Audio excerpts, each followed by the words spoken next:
त्यातले 20-25 देश त्या प्राचीन भारतामध्ये होते.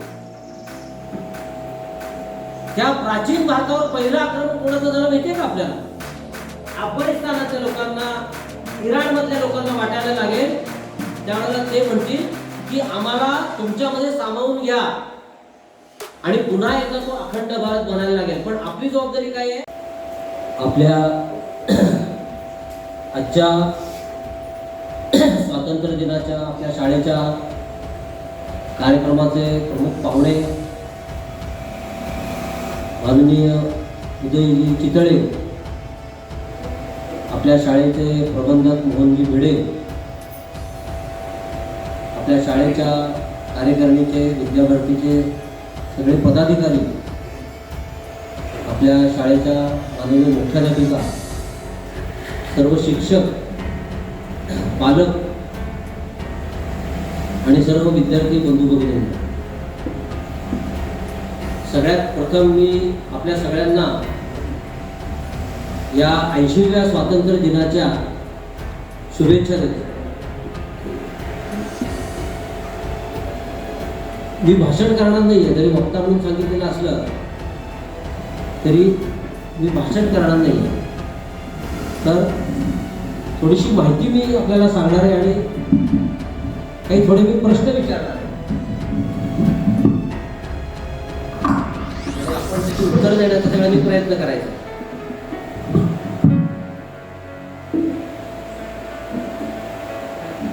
आता आपण सगळ्यांनी ऐकलं किंवा आपण सुद्धा सांगतो की आज आपला स्वातंत्र्य दिन आहे. तर आपल्या देशाला जे स्वातंत्र्य मिळालेलं आहे ते कोणापासून आपण मिळवलेलं आहे, म्हणजे कोणाचं राज्य आपल्या देशावर होतं आणि त्याच्यापासून 80 वर्षापूर्वी आपल्याला स्वातंत्र्य मिळालेलं आहे.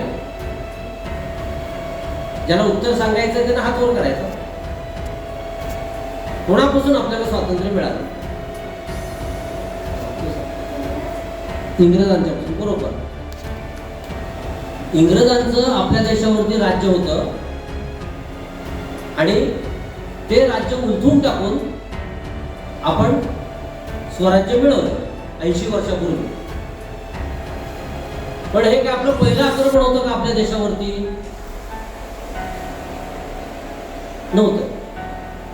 आपल्या देशामध्ये येऊन राज्य करणं अशी सगळ्यात अलीकडच्या काळातली ही घटना आहे इंग्रजांची, की इंग्रजांनी आपल्या देशामध्ये येऊन हजारो किलोमीटर लांबून येऊन ते नेमके कुठं राहत होते इथं नकाशा दाखवता येत नाहीये, कारण हा सगळ्या जगाचा नकाशा नाहीये, हा फक्त भारताचा नकाशा आहे. अर्थात हा भारताचा नकाशा म्हणजे आत्ताच्या भारताचा नाहीये, मूळ भारत जो आपला देश होता त्याचा नकाशा आहे. त्यातल्या एका छोट्याशा भूभागावरती इंग्रजांनी आक्रमण केलं. पण त्याच्या आधी कुणी आपल्या देशावरती आक्रमण करून इथं बस्तान बांधण्याचा प्रयत्न केलेला होता, की ज्याच्यातून पुन्हा आपलं राज्य निर्माण करण्याचा आपल्या देशातल्या लोकांनी प्रयत्न केला. जसं एक इंग्रजांचं झालं तसं त्याच्या आधी कुणी आपल्या देशावर आक्रमण करून राज्य स्थापन करण्याचा प्रयत्न केलेला होता? मोगलांनी केलेला होता. ते कुठून आले होते भारतामध्ये? भारतात त्यांनी प्रवेश कुठून केला होता? खैबर खिंड. या ठिकाणी कुठे आहे माहिती का खैबर खिंड? या ठिकाणी आहे खैबर खिंड. इकडून ते आलेले होते भारतामध्ये. गजनीचा मोहम्मद आलेला होता इसवी सन 711 मध्ये. इसवी सन म्हणजे माहिती आहे आपल्याला? आता कुठलं चालू आहे? इसवी सन 2026. या इसवीचा अर्थ काय आहे? ते इसवीचं सण हे जे आहे हे इसवी म्हणजे काय कोण सांगेल? येशू ख्रिस्त. याला ख्रिस्ताब्द 2026 असं सुद्धा म्हणतात. तसं एक हिजरी सण आहे, हिजरी सण. मगाशी जे म्हटलं ते इसवी सन म्हणजे येशूनं स्थापन केलेला जो पंथ आहे, संप्रदाय आहे भारताच्या बाहेर सौदी अरेबियामध्ये, तर त्याला 2025 वर्ष पूर्ण होऊन 2026 वर्ष चालू झाली. आणि हिजरी सण एक आहे. हिजरी सण 1400 आणि पुढे काहीतरी चालू आहे. तर हिजरी म्हणजे काय? आता आपण सण बघतोय म्हणून सांगतो ना. हिजरी सण म्हणजे काय?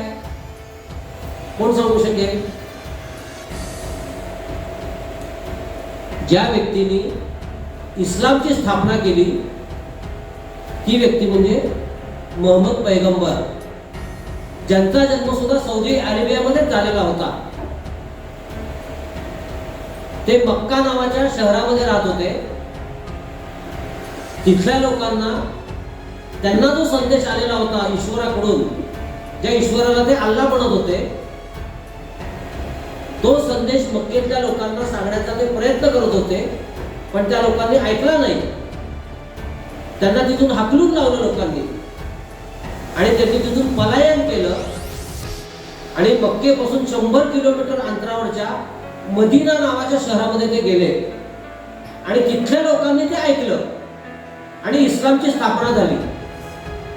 ते जे पलायन आहे मक्केपासून मदिनेपर्यंत, त्या पलायनाला अरबी भाषेमध्ये हिजरत म्हणतात. हिजरत केली. त्या घटनेला 1400 वर्ष पूर्ण झाली आणि ती कालगणना, इस्लामची कालगणना सुरू झाली. त्याला म्हणतात हिजरी सण. जसं इसवी सन आपल्याला कळलं, हे झाले बाहेरच्या देशांमधले सणावळ्या कालगणना. आपल्या कालगणना इथं लावलेल्या आहेत, आजच्या पंचांगामध्ये लावलेल्या आहेत. भारतीय कालगणना त्यातली सगळ्यात प्राचीन कालगणना आहे, सगळ्यात वरती युगाब्द 5128. म्हणजे या हिजरी सणाच्याही आधी, इसवी सणाच्याही आधी जगातली सगळ्यात प्राचीन कालगणना आपल्या भारतीयांची होती.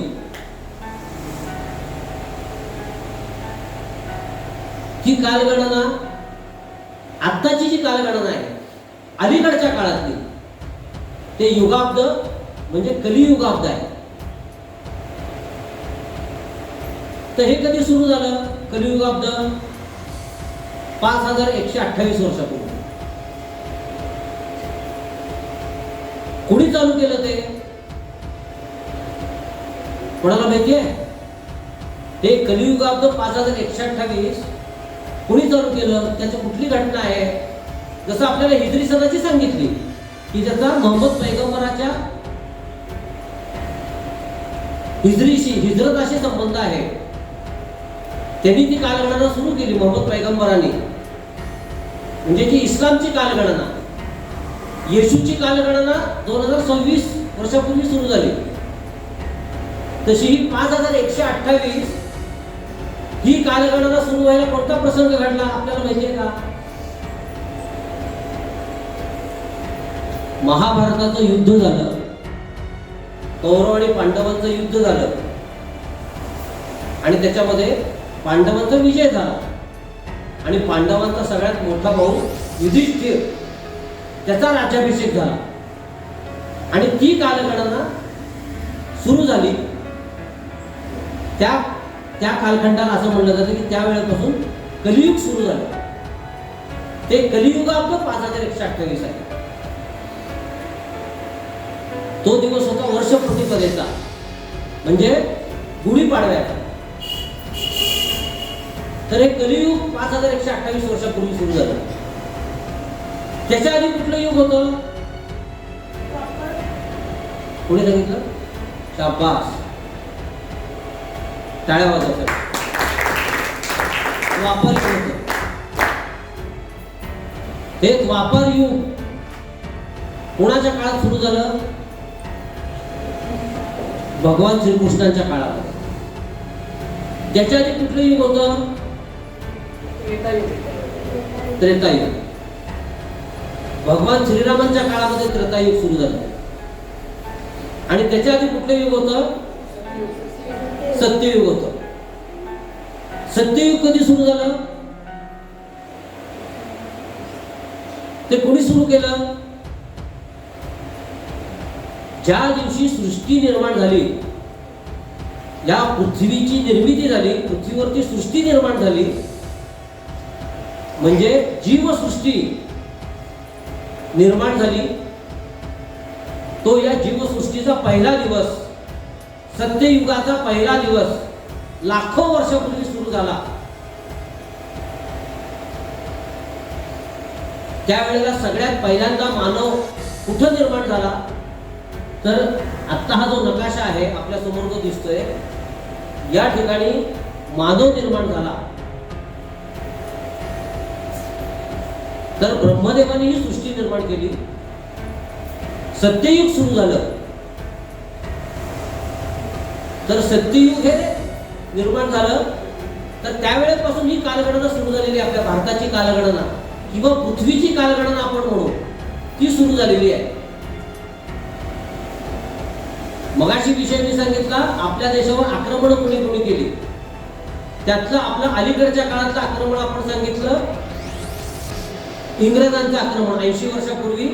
ते आपण परतून लावलं, इंग्रजांना या देशातून हाकलून लावलं. असंच इथून हाकलून लावून पराभव करून आपल्या राज्याची स्थापना केलेले अलीकडच्या काळातले महापुरुष कोण? आपल्या भारतातले, इंग्रजांच्या आधीच्या काळातले. इंग्रज ह्या देशात असताना छत्रपती शिवाजी महाराज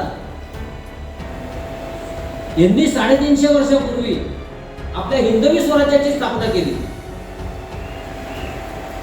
आजची जी राज्यघटना आहे, ही राज्यघटना किंवा आपल्या लोकांचं राज्य हे 80 वर्षापूर्वीच आहे.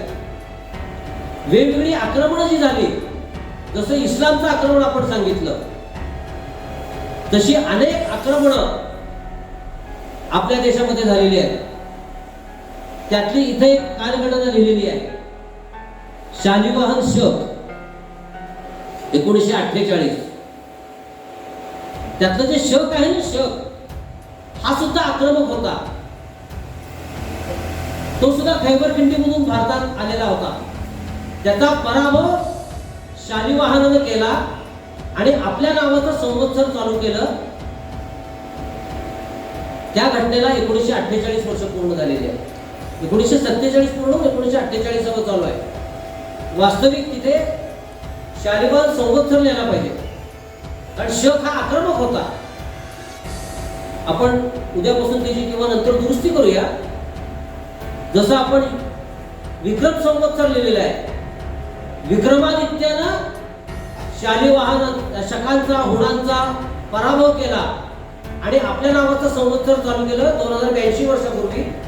तसं शालिवाहनाचं संवत्सर हे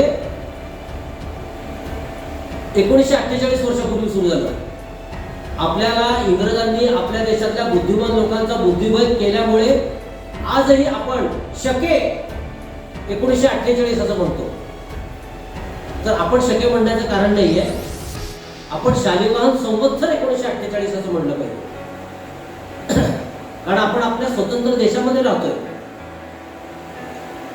शकांच्या पासून स्वातंत्र्य मिळवलं शालिवाहनाने. अशी अनेक आक्रमणं, जसं विक्रमादित्याचं आक्रमण झालं, विक्रमादित्यानं ते शकांचं आणि हुणांचं आक्रमण परतून लावलं. पुन्हा ते आले, पुन्हा शालिवाहनाने ते परतून लावलं.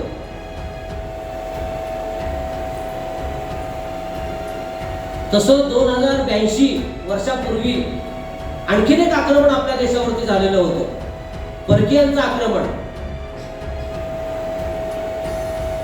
जसं हुणांचं झालं, शकांचं झालं, कुशाणांचं झालं. तो सगळा इतिहास सांगायला आता वेळ नाहीये तेवढा. पुन्हा कधीतरी तो इतिहास आपण त्याचा एक कार्यक्रम स्वतंत्र करूया आपण. की कुणाकुणाची आक्रमणं कुठल्या कुठल्या काळात झाली, त्यावेळेला कसं परतून लावण्याचा प्रयत्न केला. पण मी फक्त पुस्तकाचं नाव सांगतो. आपल्याकडे शाळेत असेल तर पुस्तक आपण जरूर वाचा, नाही तर माझी विनंती आहे शाळेला की ते पुस्तक आपण आपल्या शाळेमध्ये आणावं. त्या पुस्तकाचं नाव आहे 6 सोनेरी पाने. स्वातंत्र्यवीर सावरकरांनी लिहिलेलं पुस्तक आहे. त्याच्यामध्ये आपल्या देशावरती आक्रमण झालेली आणि परतून लावणारी असे 6 कालखंड, त्याच्यातला सगळ्यात शेवटचा कालखंड आहे इंग्रजांच्या आक्रमणाचा. त्याच्या आधीचा आहे इस्लामच्या आक्रमणाचा, की जो शिवाजी महाराजांनी परतून लावला. तर त्यातला पहिला कालखंड आहे तो इसवी सन पूर्व, म्हणजे येशूच्या जन्माच्या आधी. येशूचा जन्म 2026 वर्षापूर्वी झाला. त्याच्या आधीचा आहे विक्रमादित्याचा, पण त्याच्याही आधी 300 वर्ष आधी, म्हणजे इसवी सन पूर्व साधारण 327 मध्ये जे आक्रमण झालं ते ग्रीस देशातला आक्रमक होता. त्याचं नाव होतं अलेक्झांडर. ज्यानं आपल्या देशावरती आक्रमण केलं आणि ते पूर्णपणे परतून लावण्याचं काम चंद्रगुप्तानं केलं. चाणक्य त्याचे गुरु होते तक्षशिला विद्यापीठामध्ये, आणि त्या चंद्रगुप्त राजानं ते आक्रमण परतून लावलं. अशी अनेक आक्रमणं आपल्या देशावर झाली आणि आक्रमणं होत होत काही भूभाग आपल्या देशाचा कमी कमी होत गेला. पण आत्ताचा हा सगळा जो भूभाग आहे भारत देश म्हणून, इथं वरती लिहिलं आहे पुण्यभूमी भारत. तर हा प्राचीन आपला देश होता. त्यात आजचे अनेक देश आहेत. इथं इराण आहे, अफगाणिस्तान आहे, पाकिस्तान आहे, तिबेट आहे, नेपाळ आहे. तिबेटचं पूर्वीचं नाव त्रिपिष्टक होतं. आणि इकडं जे खाली अनेक देश दिसत आहेत, हे देश आजच्या भूगोलामध्ये आज आपल्याला बघायला मिळतात. पण हा प्राचीन काळातला म्हणजे सत्ययुगातला भारत. आत्ताचा आपण कलियुगातला 80 वर्षापूर्वीचा भारत आज आपण भूगोलामध्ये शिकतो. पण सत्ययुगातला जो भारत होता तो एवढा भारत होता की देशात त्याच्यामध्ये आजचे साधारण 20-25 देश, आज एकूण 196 देश आपल्या जगामध्ये आहेत. त्यातले 20-25 देश त्या प्राचीन भारतामध्ये होते. त्या प्राचीन भारतावर पहिलं आक्रमण कोणाचं झालं माहितीये का आपल्याला? सत्ययुगामध्ये सगळ्यात पहिलं आक्रमण कोणाचं झालं? खैबर खिंडीमधून. कोण सांगू शकेल?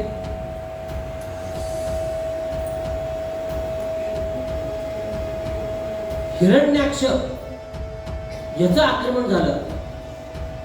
ते आक्रमण परतून लावलं आपल्या देशातल्या लोकांनी. त्याच्यानंतर त्याचा भाऊ होता हिरण्यकश्यप, सख्खा भाऊ. तर त्याचा मुलगा होता प्रल्हाद. तर हा प्रल्हाद होता, हा हिरण्यकश्यप म्हणजे बाहेरून आलेल्या आक्रमकाचा मुलगा होता. पण तो भारतीय संस्कृती त्याला अत्यंत श्रेष्ठ संस्कृती वाटायला लागली होती आणि म्हणून तो भारतीय संस्कृतीच्या वर श्रद्धा ठेवून इथल्या संस्कृतीप्रमाणे आचरण करत होता. आणि ते हिरण्यकश्यपूला म्हणजे वडिलांना आवडत नव्हतं आणि म्हणून तो भारतीय संस्कृतीचा द्वेष करायला लागला. जनतेला चिरडून टाकण्याचा त्यानं प्रयत्न केला. तो इतिहास आता सांगत नाही, फार मोठा इतिहास आहे. हा सगळा जो इतिहास आहे म्हणजे दशावतार, मत्स्यावतारापासून बौद्ध अवतारापर्यंत 9 अवतारांची कथा असलेला एक पुस्तक आहे. ते सुद्धा पुस्तकाचं मी नाव सांगतो आपल्याला. आपण जरूर ते पुस्तक वाचावं की ते मत्स्यावतार म्हणजे नेमकं काय प्रकरण आहे, कूर्मावतार म्हणजे काय आहे, तर ते आपण जरूर वाचावं. त्या पुस्तकाचं नाव आहे आपल्या राष्ट्रजीवनाची कथा. स्वर्गीय बाबासाहेब आपटे म्हणून राष्ट्रीय स्वयंसेवक संघाचे प्रचारक होते. त्यांनी ते पुस्तक लिहिलेलं आहे 1950 साली. त्याच्यामध्ये या सगळ्या दशावतार कथा सत्ययुगापासून या सगळा इतिहास दिलेला आहे, तो आता सांगत नाही मी. पण पहिला स्वातंत्र्य दिन आपल्या राष्ट्राचा, ह्या प्राचीन भारताचा पहिला स्वातंत्र्य दिन हा ज्या परकीय आक्रमकांनी इथे राज्य स्थापन केलेलं होतं त्याचा नाश करून पहिला स्वातंत्र्य दिन आपल्या देशाचा जो आहे तिथपासून आत्ताचा स्वातंत्र्य दिन हा जो 15 ऑगस्ट 1947 आहे तो स्वातंत्र्य दिन हा सगळा कालखंड आपण जर बघितला तर त्याचा आपण अभ्यास केला पाहिजे की आपला भारत हा केवढा एकेकाळी होता. तर तो पहिला स्वातंत्र्य दिन आपल्याला माहिती आहे का कोणाला? कोणाचं राज्य या देशावर होतं?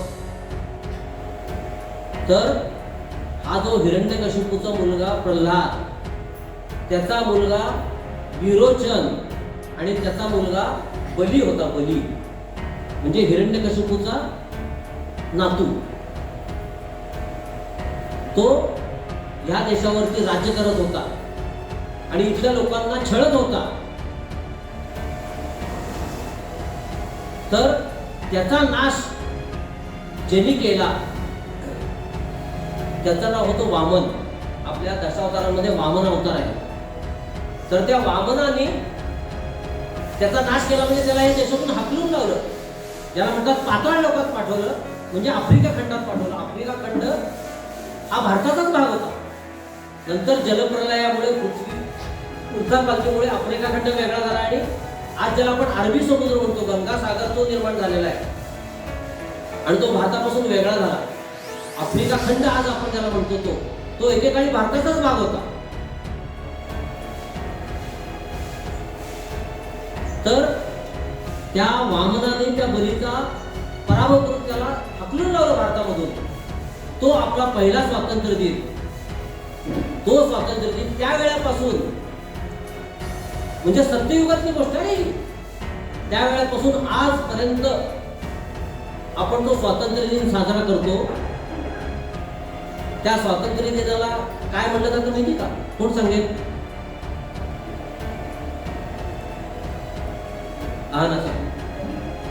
बलिप्रतिपदा, दिवाळी म्हणतो आपण त्याला, दीपावली. त्या वेळेला वामनाने त्या बळीला हकलून दिलं. त्याला सांगितलं की इथं अध्यापन करणारे जे लोक आहेत त्यांना ते करू दिलं पाहिजे, तू ते करू देत नाहीयेस. शस्त्रधारी जे लोक आहेत त्यांना शस्त्र घेऊन देत नाहीयेस हातात, क्षत्रिय लोकांना. आणि व्यापार करणारे सगळे बाहेरचे लोक तू आणलेले आहेत, इथल्या लोकांना व्यापार करायला दिला पाहिजे. अशा 3 अटी घातल्या आणि चौथं सांगितलं तू आता इथून निघून गेलं पाहिजे.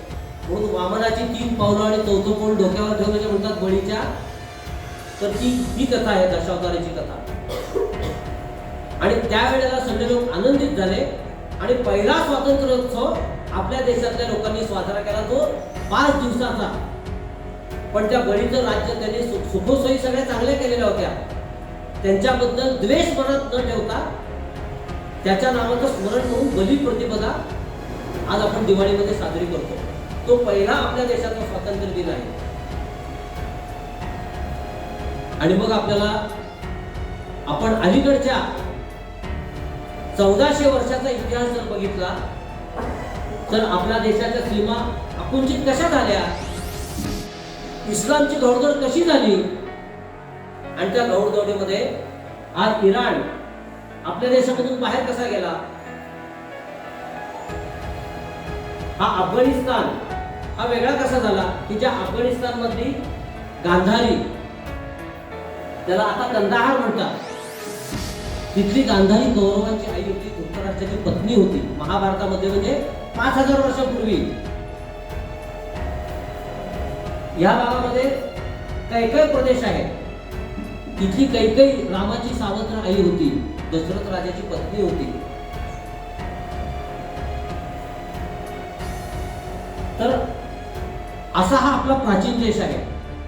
आणि मग एका हातामध्ये तलवार आणि दुसऱ्या हातामध्ये कुऱ्हाड घेऊन जी इस्लामची घोडदौड सुरू झाली 1400 वर्षापूर्वी, त्या घोडदौडीमध्ये लोक बळी पडले आणि लोकसंख्येच्या आधारावर तो भाग भारतापासून वेगळा झाला.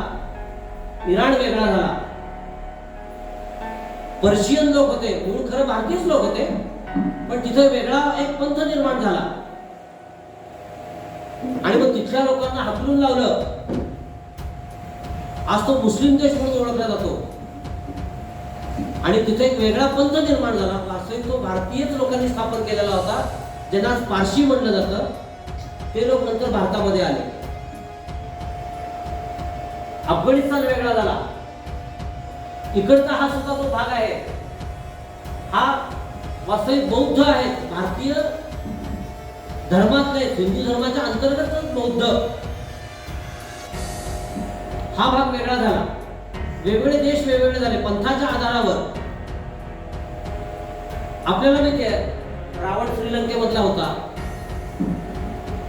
तो भाग भारतापासून वेगळा झाला. त्यांना असा आपला वेगळा संप्रदाय असं वाटायला लागला बौद्धांना. वास्तविक हिंदू धर्माच्या अंतर्गतच गौतम बुद्ध हे बिहार मधले होते. 2500 वर्षापूर्वी त्यांनी बौद्ध पंथाची स्थापना केली. हिंदू धर्मामध्येच काही अनिष्ट रूढी परंपरा ज्या होत्या त्या दूर करून त्यांनी अहिंसेचं तत्वज्ञान दिलं. आणि इकडचा हा जो सगळा भाग आहे ब्रह्मदेश, आपण ब्रह्मदेश हा आता त्याचं नाव काय आहे माहिती का? ब्रह्मदेशाचं प्राचीन नाव ब्रह्मदेश आहे. त्याचं आजचं नाव काय आहे माहितीये? म्यानमार आहे. भारताचाच भाग होता. लोकमान्य टिळकांना इंग्रजांनी त्या ठिकाणी तुरुंगामध्ये ठेवलेलं होतं आणि तिथला जो राजा होता थिबा नावाचा, त्याला भारतामध्ये रत्नागिरीमध्ये ठेवलं होतं. त्याचं जे निवासस्थान आहे त्याला आपण बघितलं असेल काही जणांनी, थिबा पॅलेस म्हणतात. त्याचं नाव काय? थिबा राजवाडा.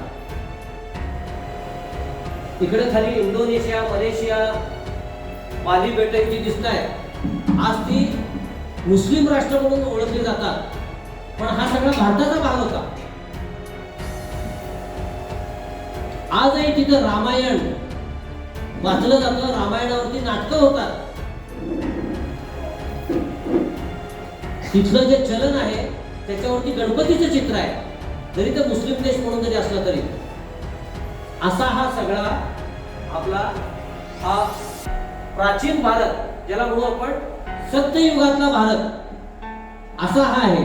आणि आज आपण बघतो 80 वर्षापूर्वीचा भारत, 15 ऑगस्ट 1947 पासूनचा, त्याच्यावरती सुद्धा एका छोट्याशा भागामध्ये, या तो नकाशामध्ये आता दाखवता येणार नाही, चीननं कब्जा केलेला आहे. आणि काश्मीर मधल्या छोट्याशा भागामध्ये पाकिस्ताननं कब्जा केलेला आहे. पाक व्याप्त काश्मीर असं त्याला म्हणतात. असा आज खंडित भारत आज आपण बघतोय. पण खरा मूळ भारत कोणता आहे तो या नकाशामध्ये दिलेला आहे, की ज्या ठिकाणी प्रत्यक्ष परमेश्वराने जन्म घेतलेला आहे, ब्रह्मदेवाने जन्म घेतलेला आहे, की ज्यांना आपण परमेश्वर म्हणून पुजतो. ब्रह्मा विष्णू महेश सत्ययुगातले, तिथपासून आज आपण शिवाजी महाराजांची सुद्धा पूजा करतो. तर अशा सगळ्यांचं स्मरण या निमित्तानं आपण करावं आणि पुन्हा एकदा आपली भारतीय संस्कृती, श्रेष्ठ संस्कृती, कुणावर आक्रमण न करणारी आपली संस्कृती आहे. बाहेरून आलेल्यांची काय आहे? आक्रमण करायचं, इथं राज्यकारभार करायचा, इथल्या लोकांना त्रास द्यायचा, इथल्या लोकांवर अत्याचार करायचे, इथल्या आया बहिणीची आबरू लुटायची, जबरदस्तीने त्यांचं मतांतरण धर्मांतरण करायचं. अशी बाहेर निर्माण झालेले जे जे पंथ आहेत त्यांची संस्कृती आहे. आणि आपली भारतीय संस्कृती काय आहे? तर सगळं जग सुखी व्हावं, सर्वजण सुखी व्हावे, अशी आपल्या ऋषीमुनींनी प्रार्थना केलेली आहे. सर्वे भवन्तु सुखिनः, सगळेजण सुखी हो, सर्वे सन्तु निरामयाः, सगळेजण निरोगी राहो, सर्वे भद्राणि पश्यन्तु, सगळ्यांना चांगल्या गोष्टी बघायला मिळत, ना कश्चित दुःख भागावे, कोणीही दुःखी राहू नये. शिवाजी महाराजांनी किंवा आपल्या ऋषीमुनींनी हिंदू भवन्तु सुखिनः असं नाही म्हणलेलं, किंवा भारतीय भवन्तु सुखिनः असं म्हणलेलं नाहीये.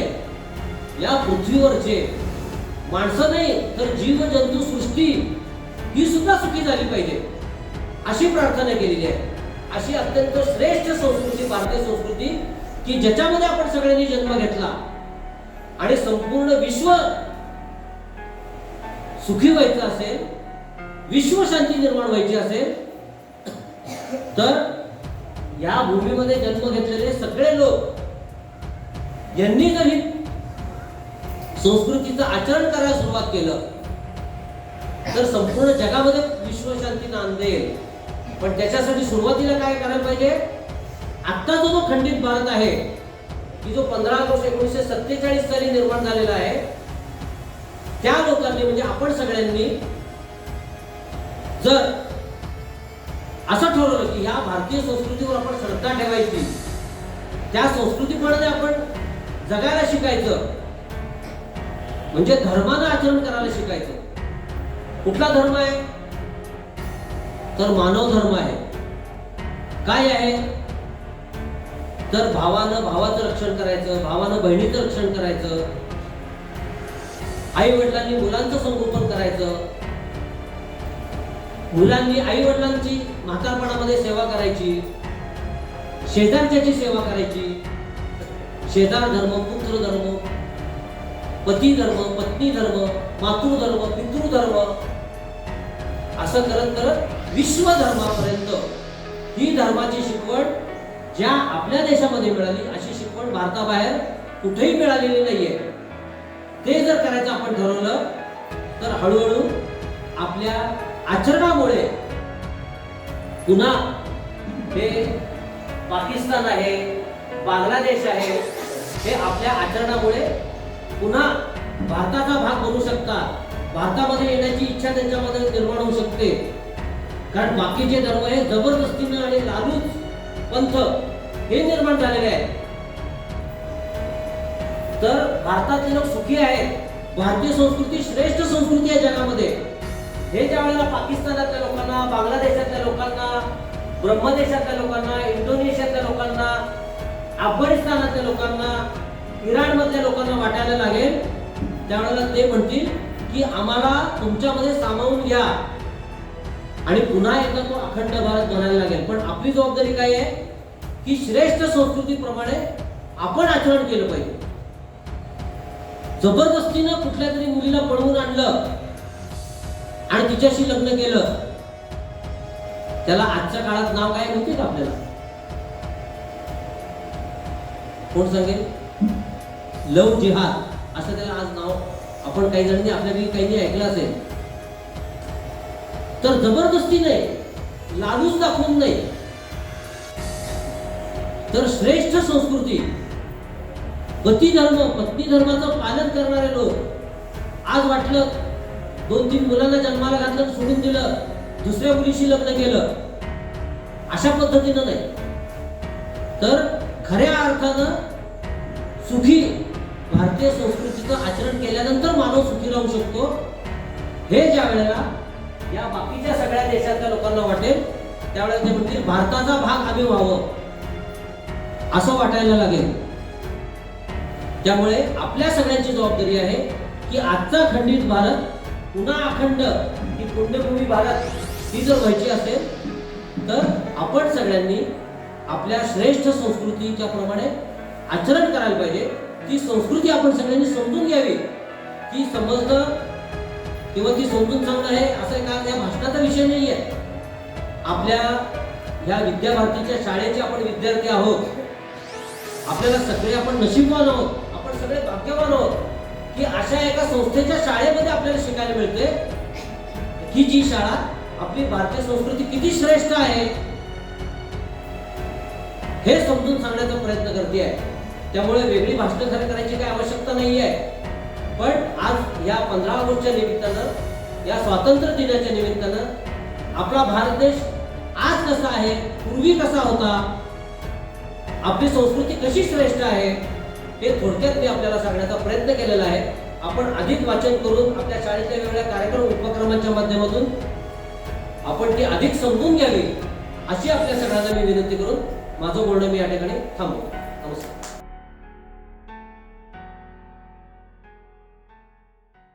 वीडियोस बनाने हैं फिल्मोरा है ना.